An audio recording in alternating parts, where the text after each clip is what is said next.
Bakit Sibay? Ano masakit sa'yo? Bungad na wika ng tatay niya. Pagpasok nito sa loob ng kanyang silid. Bandang 6:00 ng umaga. Nang marinig niya ang sinabi nito, agad niyang itinuro ang kanyang tuhod. Ipinaliwanag niya kung ano ang nangyayari, kaya nang malaman ito ng tatay niya, dali-dali itong tumawag ng manghihilot. Inakala kasi nito na dahil lang yun sa matinding pagod, buhat sa mga ginawa niya noong nakaraang linggo. Pero nang matingnan nito ng manghihilot, inilahad nito sa kanila na wala namang kakaiba sa katawan nito. Normal ang lahat ng laman at buto niya, kaya hindi nito maisip kung saan nagmumula ang sakit na kanyang nararamdaman. Dagdag pa nito na baka may nagawa na namang kasalanan nitong si Kuya Sibay, kaya yun nagsasakit-sakitan. Pagkarinig naman niya sa sinabi ng manghihilot, hindi niya maiwasang murahin ito. Gawa ng sa estado niyang yun, naisipan nito na nagkukunwari siya. Gustong-gusto niya na yung sunggaban, pero dahil sa sitwasyon niya, kung kaya't wala rin siyang nagawa. Maya-maya pa, nagpa siya nang umalis ang manghihilot sa kadahilan ng aminado ito na wala na yung maitutulong sa kanya. Ang tanging naging payo na lamang nito sa tatay niya ay dalhin siya sa albularyo para matingnan siya ng maigi.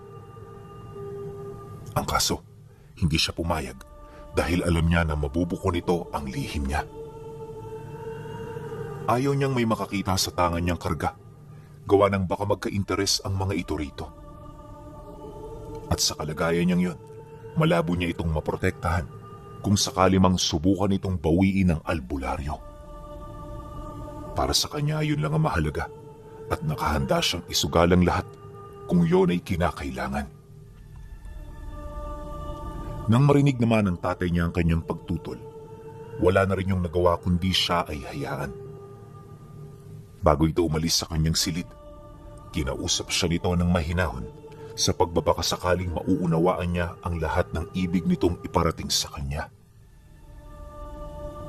Ngunit nang marinig niya ito, di man lang siya natinag. Kaya nang mapagtanto ito ng ama niya, napilitan na yung umalis. Hindi mo kami kalaban, anak. Ang nais lang namin matulungan ka. Pero kung hindi ka magpapatulong, wala na rin kaming magagawa. Bahala ka sa buhay mo. Pagtiisan mo yung sakit mo. Wika nito sa kanya. Dumaan ang mga araw. Nagpatuloy ang ganun niyang karamdaman. Minuminuto parang kalbaryo na ang kanyang pakiramdam, kung saan wala na siyang ibang hangad noon, kundi ang mabilisan niyang paggaling. Pero dahil sa wala sa kanyang tumutulong, tila bang naging imposible ito. Hingi na rin siya ng hingi ng gabay mula sa kanyang karga, ngunit sa kasamaang palad para bang hindi man lang yun nakikinig sa kanya. Subalit, pagsapit ng gabi ng ika-4 na araw, may kakaibang milagrong nangyari. Habang tinitiis niya ang kanyang pakiramdam, may narinig siyang tinig na nagmumula sa lahat ng sulok ng kanyang silid. Sumasabay ito sa malamig na simoy ng hangin, kaya nung maramdaman niya ito, nagsitayuan ang kanyang balahibo. Noong una, tanging pangalan lang niya ang sinasambit ng tinig, pero habang tumatagal, nagagawa na rin itong mangusap gamit ang kinagisnan niyang diyalekto.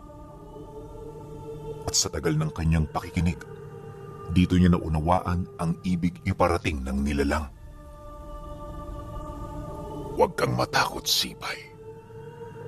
Ako ang iyong kaibigan. Tiisin mo ang karamdaman, sapagkat sa dulo niyan mamumunga yan ang kapangyarihan. Maging matatag ka, nang sa gayoy magtuloy-tuloy ang pag-unlad ng iyong karga. Wika ng tinig. Nang marinig niya ang mga katagang yan, bigla na lamang siyang napalingon sa kanyang likuran nang may marinig siyang tunog ng hangin na para bang sumisingaw. Pagbali niya ng tingin dito, nasipat niya ang isang purong anino na unti-unting nagkakaroon ng anyo.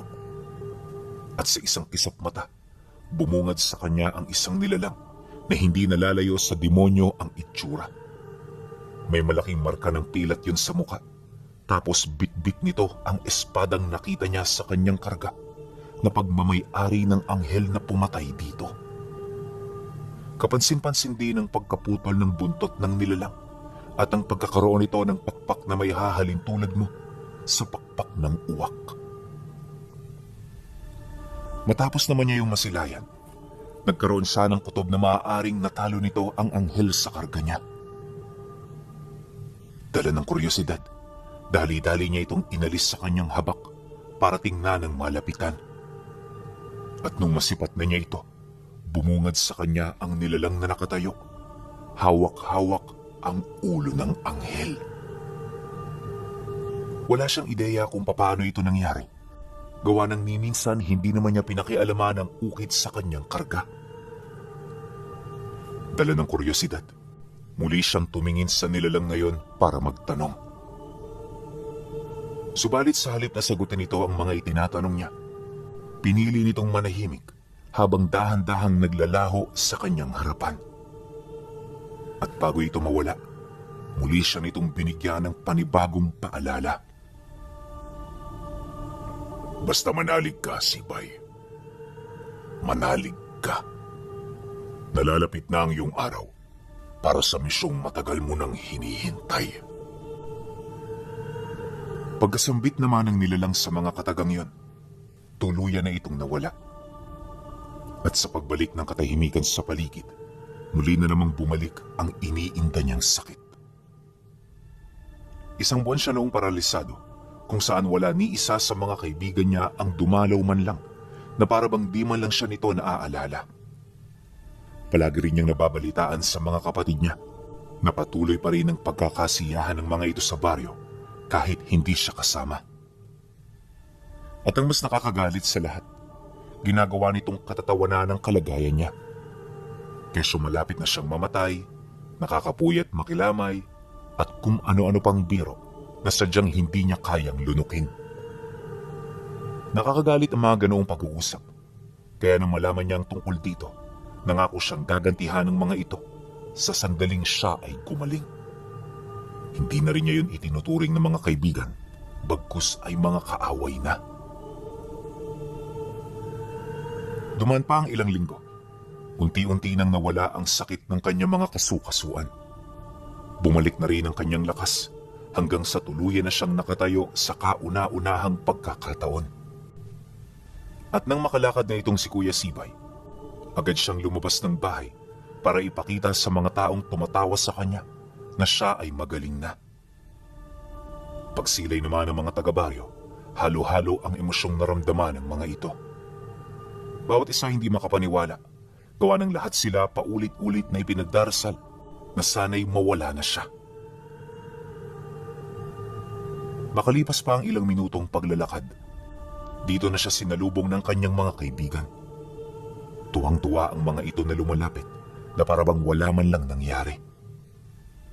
Pagharap naman ng mga ito sa kanya, agad na tinapik ng isa sa mga ito ang kanyang balikat, sabay pabirong wika sa kanya ng, "Mabuti naman, Sibay, nakakalakad ka na. Akala talaga namin, malalagasan na kami ng isa eh. Masamang damo ka nga talaga, kaya napakatagal mong mamatay." Pagkasambit nito ng mga kataga, agad namang nagsitawanan ang iba pa niyang mga kaibigan. Siya naman naiwang tahimik lang habang isa-isang pinagmamasdan ng mga ito. Dala ng galit, kaya parang naging malamig ang kanyang pakikitungo. At nang mapansin naman niya ng kaibigan niyang nagbiro, bigla siya nitong inakbayan upang hindi mapahiya sa kanilang mga kaibigan. Patuloy din yun sa pagsasalita ng kung ano-ano hanggang sa inutusan niya itong tumahimik.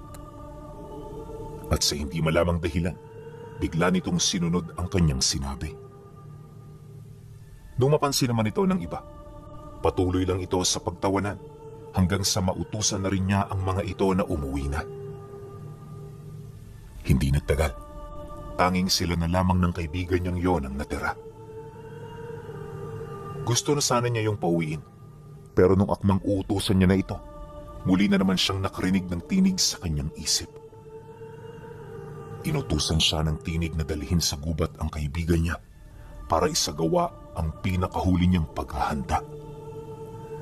Dagdag pa nito na, sa pamamagitan ng ganoong pamamaraan, matataglay niya ang pinakamalakas na kapangyarihan na ni minsan ay hindi niya inakalang mapapasa kanya. Nang marinig ni Kuya Sibay ang tungkol dito, hindi siya nagdalawang isip na yon ay sundin. Pag-alis nila ng baryo, dali-dali nilang tinahak ang daan patungo sa gubat. Bandang 6:00 na ng hapon nang marating nila ito, kaya medyo madilim na ang buong paligid. Hindi nagtagal, may nakita siyang isang matandang puno na tinutukoy ng tinig na bumubulong sa kanya. Matapos naman niya yung masilayan, nagmamadali siya ritong lumapit para maisagawa na ang iniuutos nito sa kanya. Nang marating na nila ang lugar, dali-dali siyang naghukay ng uka habang yung kaibigan niya nananatiling nakaupo at tulala. Maya-maya pa, nang sapat na ang lalim ng hukay, pinatayo niya ito sabay hugot ng kutsilyo sa tagiliran niya. Pagkakuha niya rito, agad naman niya yung itinarak sa dibdib habang nagdarasal. Maya-maya pa, dito niya na hinugot ang puso nito hanggang sa magawa niya na itong makuha. At nung nakuha na niya ang bagay na yon, hiniwaan niya ito sa gitna kung saan tumambad sa kanya ang isang itim na bilugang bato. Ayon sa nilalang na kumakausap sa kanya, yon ang bertud na magbibigay sa kanya ng labis na kapangyarihan. At ang kailangan niyang gawin para mataglay ito ay ipasok yon sa kanyang sistema. Nang marinig naman yon ni Kuya Sibay, dali-dali niya yung nilulun nang walang pagdadalawang isip. Matapos niya itong gawin, tinadyakan niya patungo sa hukay ang nakabulagtang katawan ng kanyang kaibigan. Mabilis din niya yung tinabunan upang maitago ang karumal-dumal niyang ginawa.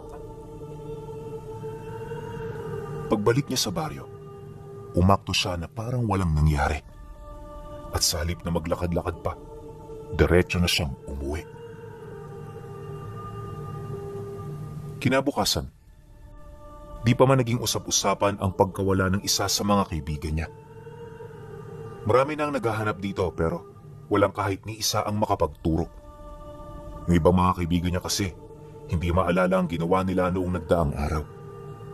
Kaya naman, bigo nitong maituro si Kuya Sibay bilang huli nitong kasama. Bagay na naging daan upang makaligtas siya mula sa asuntong naghihintay sa kanya.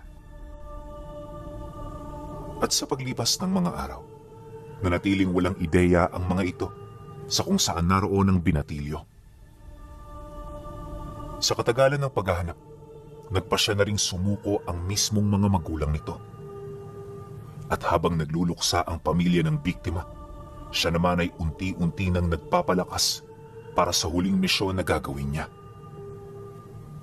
Balak nang nilalang sa kanyang isip na paslangin ang babae lang nakatira sa karatig lugar na siya namang pinuno ng isang maliit na pangkat ng mga antingero.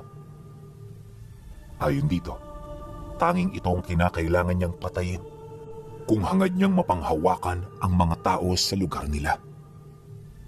Dagdag pa nito na, sa estado niya kaya niya na itong kalabanin, lalo na kung mapaghusayan niya pa ang paggamit sa bago niyang abilidad. Ayon kay Kuya Sibay, bertud ng mataas na uri ng aswang ang kanyang tinangan. Kaisa ito ng kanyang kaluluwa, ngunit hindi ito kaisa ng kanyang katawan. Kaya anumang oras, kaya niyang gamitin ang pagiging purong tao niya. At kapag nasa ganun siyang estado, walang kahit na anong pangontra ang makakaapekto sa kanya. Subalit kapag ginamit niya ang pagiging aswang niya, magkakaroon siya ng abilidad na magpalit anyo. Mamumutawi rin sa kanyang laman ang kagustuhang kumain ng karne ng tao, kaya sa loob ng mga sandaling yan, wala siyang ibang gagawin kundi ang maghanap ng biktima at manalasa sa mga lupa. Gayunpaman sa kabila ng ganoong kakayahan, mananatili sa kanyang wisyo ang pagkontrol sa kanyang katawan. Sa madaling sabi, ang mga gagawin at ikikilos niya ay nakadepende na lamang sa kanyang magiging pasya. Matapos naman niyang makuha ang ganoong kakayahan, lahat ng karamdamang iniinda niya biglang nawala. Naging matalas din ang kanyang paningin at pandama sa puntong nararamdaman na niya ang mga naiisip at binabalak sabihin ng mga nakapaligid sa kanya. Dahil dito kaya naging kampante siya. Naisip niya na sa ganoong kapangyarihan, wala nang makakatapat sa kanyang abilidad. Inakala rin niya na sa pamamagitan ng pagpatay sa babaylan, uusbong sa maraming dako ang kanyang pangalan. Kaya makalipas ang isang buwang pagsasanay, naging madalas na ang pagpunta niya sa karatig baryo para magmanman. Matagal nang matunog sa lugar na yon ang babaylan, kaya nang marating niya ito, hindi na siya nahirapang yon ay hanapin. Pagsilay naman niya sa matanda, napansin niya na uugod-ugod na ito. Palagi rin yung may dalang tungkod na parabang hindi na nito kayang bumalanse gamit ang kanyang katawan. Nang mapagtanto naman ni Kuya Sibay ang tungkol dito, ipinagmalaki niya sa tinig na nasa kanyang isip kung ano ang mga hakbang na kanyang gagawin bago niya ito paslangin. Ngunit nang marinig ng nilalang ang kanyang sinabi, tanging babala lamang ang naisagot nito sa kanya. Huwag kang masyadong kumpiyansa sa mga naiisip mo. Kahit ganyan ang matandang yan, kinakasihan niya ng isang anghel. At hindi mo yan basta-bastang mapapatay kung hindi mo gagamitan ng talino. Tandaan mo, Sibay, panlilin lang ang pinakapangunahin nating kapangyarihan. Sa pamamagitan niyan, nalulusutan natin ang mga kalabang di hamak na mas makapangyarihan kumpara sa atin. Nang marinig niya ang sinabi nito, hindi niya ito gaanong inisip. Naniniwala siya, lakas ang basihan ng kapangyarihan, kaya sa pamamagitan lamang ng duelo, masasabi kung sino ang mas makapangyarihan sa kanilang dalawa. Kinasusuklaman din niya ang paggamit ng panlilinlang dahil alam niya na isa yung malaking pandaraya. Kaya naman pagsapit ng araw ng kanyang pinakahinihintay, minabuti niyang paslangin ang isa nitong miyembro para ipadala ang kanyang mensahe. Kinabukasan, matapos ang kanyang pag-atake, mabilis na kumalat sa panig ng babaylan ang nangyari. Dali-dali nitong pinuntahan ang bahay ng antingero kung saan sa mga oras na yon, nagmamasid din siya sa kaguluhang nangyayari rito. Pagpasok ng babaylan sa loob ng tahanan nito, napamura na lamang yon habang pinagmamasdan ng karumal-dumal na labi na tumambad sa kanilang harapan. Maya-maya pa, nang hindi na nito maatim ang kanyang mga nakikita, napilitan na itong lumabas para kausapin ang mga kasamahan niya. Nataon naman noong nasa malapit siya, kaya lahat ng pinag-usapan ng mga ito rinig na rinig niya. Ayon sa matanda, hindi bastang pag-atake lang ang nangyari. Naniniwala ito na meron yung malalim na kahulugan at anuman yun, binabalak nitong wasakin ang kanilang samahan.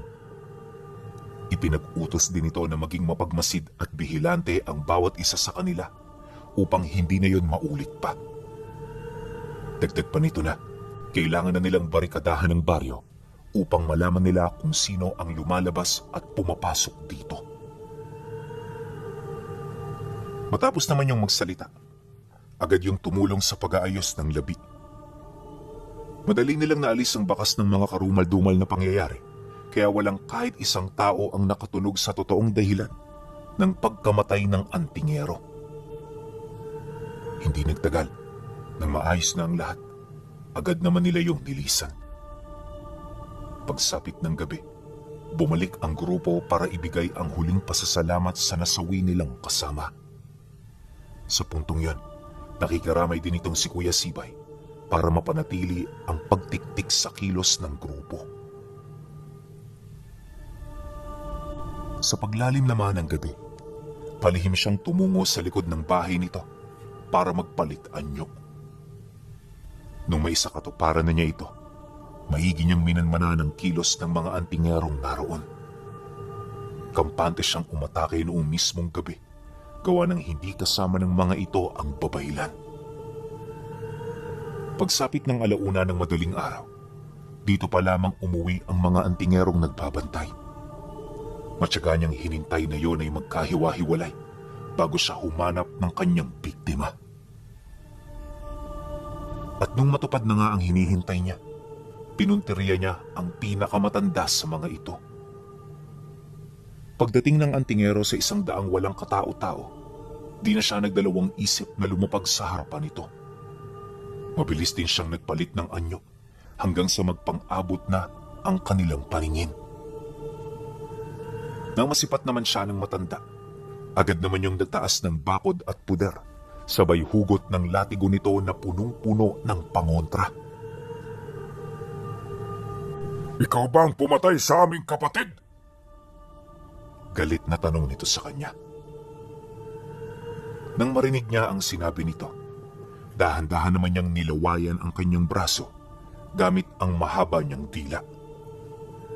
Pagkatapos nito, tumitig siya rito ng nakangisi, sabay pagsagot ng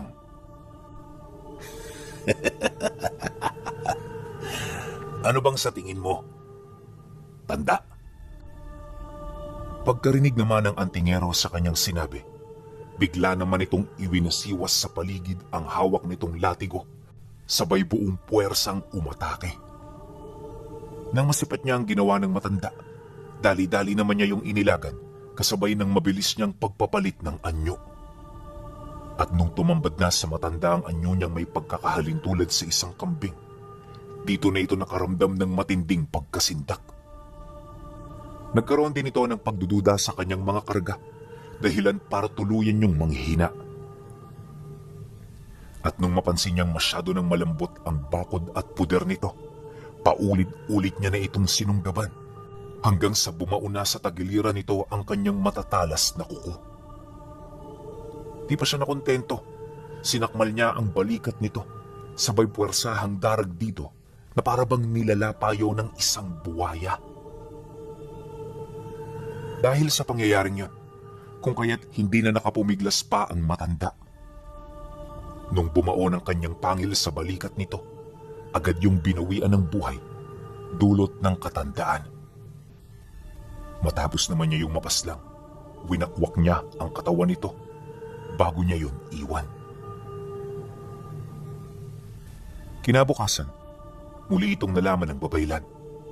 Napagtanto na rin ng grupo na sila ang pakay ng nilalang na umatake, kaya agad nitong ipinag-utos na lahat sila'y sumilong sa tahanan nito. Sa pamamagitan ng ganoong hakbang, wala nang mamamatay pa sa kanila. Ngunit nang matunugan niyo ni Kuya Sibay, hindi niya yun tinantanan.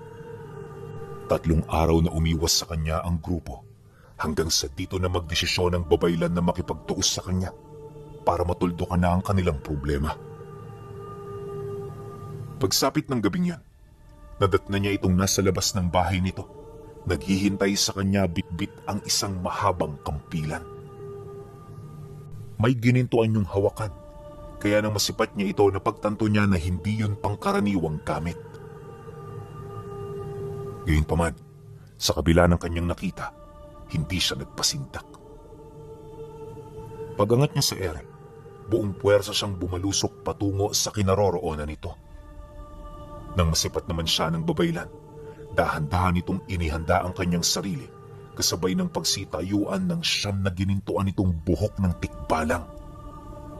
Pagpang-abot ng kanilang paningin, matapang naman yung sumigaw sa kanya ng, Lumapit kang demonyo ka, at nang makita mo ang hinahanap mo. Pagkasambit naman ito ng mga katagak, agad itong umihip ng tigalpos sa paligid, hanggang sa mapabagal na nito ang kanyang kilos. At nang magkalapit na silang dalawa, bigla siya nitong sinunggaban gamit ang kampilan nitong hawak. Pagsilay naman niya rito, agad niya yung inilagan, kasabay ng dali-dali niyang pag-atake rito. At sa pagsalubong ng kanilang lakas, ramdam na ramdam ni Kuya Sibay na di hamak na mas malakas ito kumpara sa kanya. Sa kauna-unahang pagkakataon, nakaramdam siya ng matinding pagkasindak na hindi niya maipagkakaila. Ngunit kahit may nararamdaman na pag-aalangan, nagpatuloy siya sa pakikipaglaban dahil sayo ng nais ng tinig na nagbibigay sa kanya ng utos. Hindi niya ito kayang suwayin, kaya kahit nalagay na siya sa alanganin, ipinagpatuloy niya ang kanyang pag-atake hanggang sa tumama na sa kaliwa niyang balikat ang mismong talim ng kampilan.